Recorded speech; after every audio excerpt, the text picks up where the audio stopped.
So hello everyone. हम आज क्या कर रहे हैं, अपना स्कूल्स ऑफ सेंट्रल इंडिया को स्टडी कर रहे हैं। हमने हमारी पिछली वीडियोस में मिनिएचर पेंटिंग्स के जो स्कूल हैं हमारे, पाला स्कूल, वेस्टर्न इंडिया स्कूल, सबको कवर कर लिया है। सो आज हम अपने थर्ड स्कूल पे आ गए हैं जो है सेंट्रल इंडिया। सो देखिए, मैंने आपके लिए यहाँ पे डायरेक्शन में मेंशन की हुई है। आपको रेड पे यहाँ दिखेगा नहीं, एक मिनट हम कलर चेंज कर लेते हैं।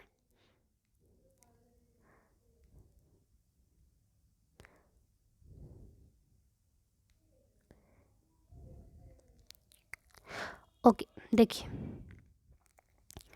यहाँ पे हमारे पास डायरेक्शंस है, ठीक है। हमारे पास कुछ डायरेक्शंस दी गई हैं। इसमें क्या दिया हुआ है, हमें मिडल मिडल बात बताई गई है। येलो पे विजिबल नहीं था, देखिए। अब हमने क्या किया है, यहाँ पे हमें डायरेक्शंस बताई गई है। इसमें हम सेंट्रल इंडिया की बात कर रहे हैं। इस नाम को ही समझना सबसे पहले हमारे लिए ज़रूरी है।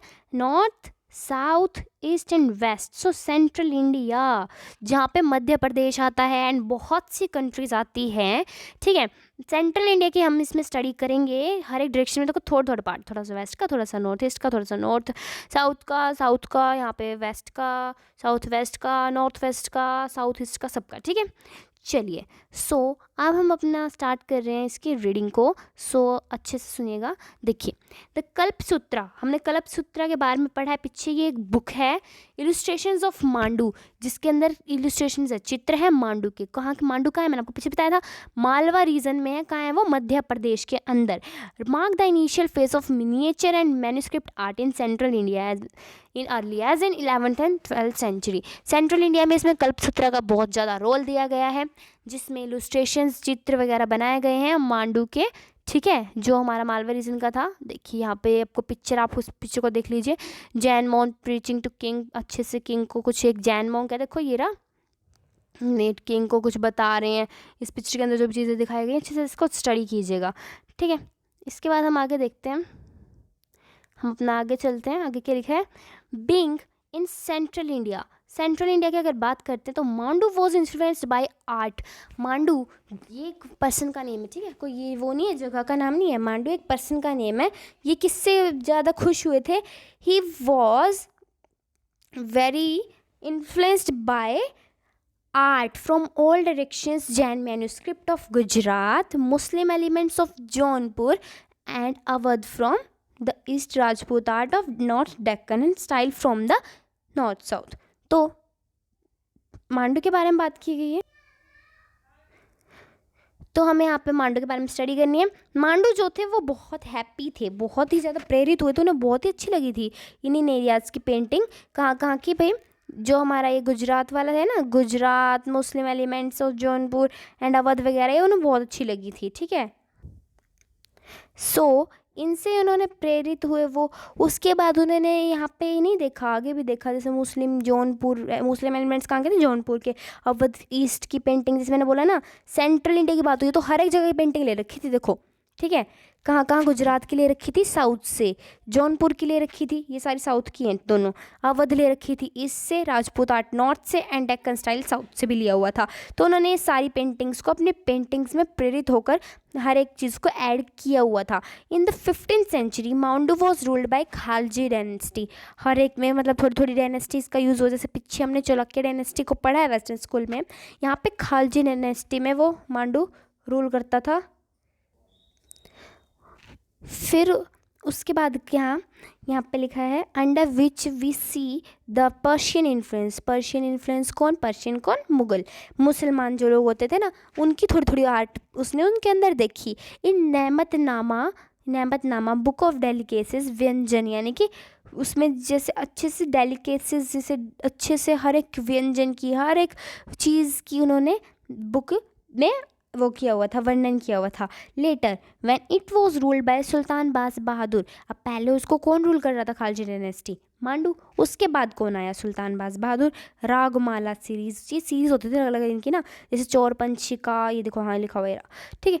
रागमाला आगे आगे बहुत आएंगी, ये अलग अलग सीरीज के ऊपर काम होता था। तो ये रागमाला सीरीज से बिलोंग करते थे। नेकलेस ऑफ म्यूजिकल नोट्स, यानी कि म्यूजिकल राग, देखो राग से पता चल रहा है म्यूजिकल, इसमें म्यूजिक की बातें होती थी रागमाला सीरीज में।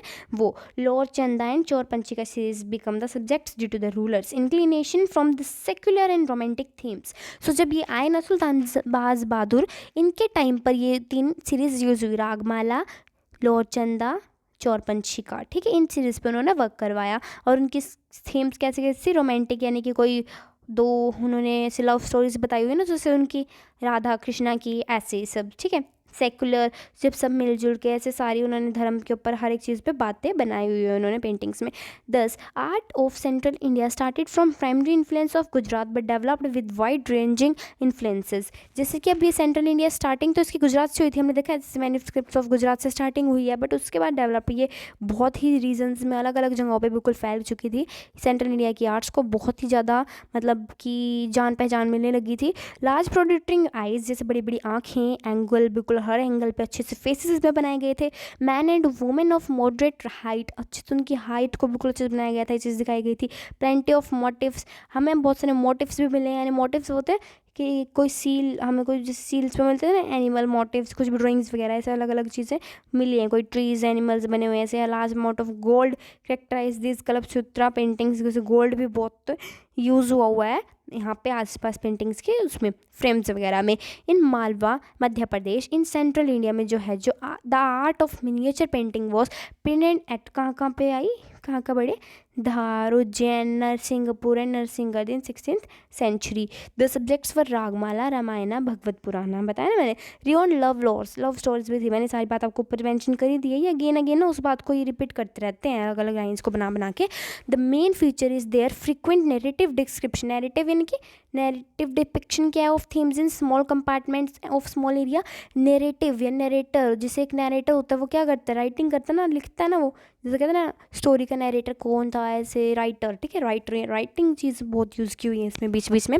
They are also excellent in execution, colour scheme, बिल्कुल हर एक चीज़ में वो बिल्कुल एकदम एक्सेलेंट, बिल्कुल मस्त पेंटिंग्स थी, यानी कि कलर स्कीम उनकी बहुत अच्छी थी, एक्यूरेट से बिल्कुल अच्छे से उन्होंने एक्यूरेट डिटेलिंग से बिल्कुल वर्क किया हुआ था, एलाब्रेशन उनकी बिल्कुल अच्छे से किए थे। ब्राइट कलर्स, बेसिक कलर बिल्कुल ब्राइट ऐसे चमकीले कलर्स उसके अंदर यूज़ किए थे, बिल्कुल दूर से देख रहे हैं ना, ऐसे रेड येलो बिल्कुल अच्छे से बिल्कुल दूर से चमकने वाले colours. Blend of folk elements, जैसे हम देखो पीछे पेंटिंग भी तो दिखाई गई है हमें, ये देखो ऐसे ऐसे बिल्कुल अलग से चमकीले चमकीले कलर दूर से नजर आ रहे हैं जो, ठीक है, अच्छे से इनको हमें दिखाया गया है। And highly charge faces are the other features of Malwa miniatures. Highly charge faces बिल्कुल अच्छे से इनके जो फेसेस वगैरह का बनाया गया है इन्होंने सिस्टम, वो भी इनका अलग ही एक एग्जाम्पल है, ठीक है। मैंने यहाँ पे लिखा भी हुआ है एक, Jain theme is mostly found in Jodhpur painting. Jain paintings mostly कौन से एरिया में, जोधपुर में पाई गई हैं, ठीक है। और ये देखो इनके रेड येलो ब्लू ब्लैक ये कलर बहुत यूज़ होते थे, ब्राइट कलर्स, ठीक है।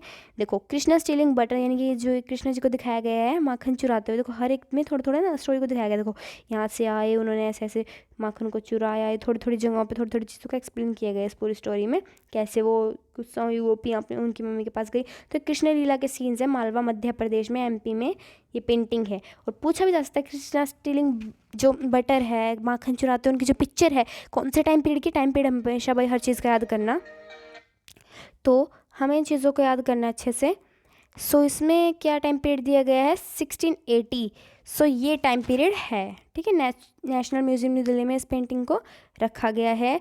और रामा एंड गोल्डन डियर, देखो गोल्डन डियर मारिच, ये देखो मारिच नहीं था आपने रामायण की स्टोरी को पढ़ा होगा, तो मैं इसको शॉर्ट में बताती हूँ आपको, वरना आप यूट्यूब पे और वीडियोस देखिए या फिर रामायण देखिए, उसमें आपको पता चल ही जाएगा।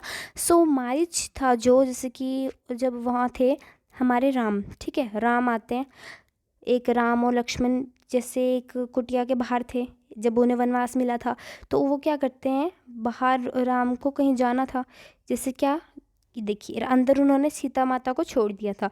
अब राम कृष्णा जो यहाँ पे सीता माता उनको एक हिरन था जो मतलब मारीच था, ठीक है, वो एक कृष्ण उसके एक डियर के रूप में आया हुआ था, गोल्डन डियर, एक स्वर्ण हिरण के रूप में। उन्हें सीता माता को बहुत अच्छा लगा, उन्होंने राम को बोला कि भाई मुझे चाहिए इनका शिकार, वो करने जाते हैं इसका हिरण का, पर ये तो मारिच था, ठीक है, जो कृष्ण इसका रूप लेके आया हुआ था। तो उसके बाद उन्होंने लक्ष्मण को बोला था ना कि भाई तुम इसकी हमारी वाइफ की वो करो प्रोटेक्शन सीता की, अब वो चले जाते हैं। तो इसलिए वहाँ पे ये सारा सीन उसको बताया गया है, जिस वक्त पे सीता का हरण भी किया था रावण ने, इसी बात में हुआ था, क्योंकि मारिच ने क्या किया, यहाँ पे राम उनके पीछे गए, बट वहाँ पे उन्होंने क्या किया, राम की आवाज़ निकाल देते हैं वो कि बताओ, बचाओ मुझे बचाओ, एंड दैट्स वाई वहाँ से लक्ष्मण को जाना पड़ता है लक्ष्मण रेखा लगा के।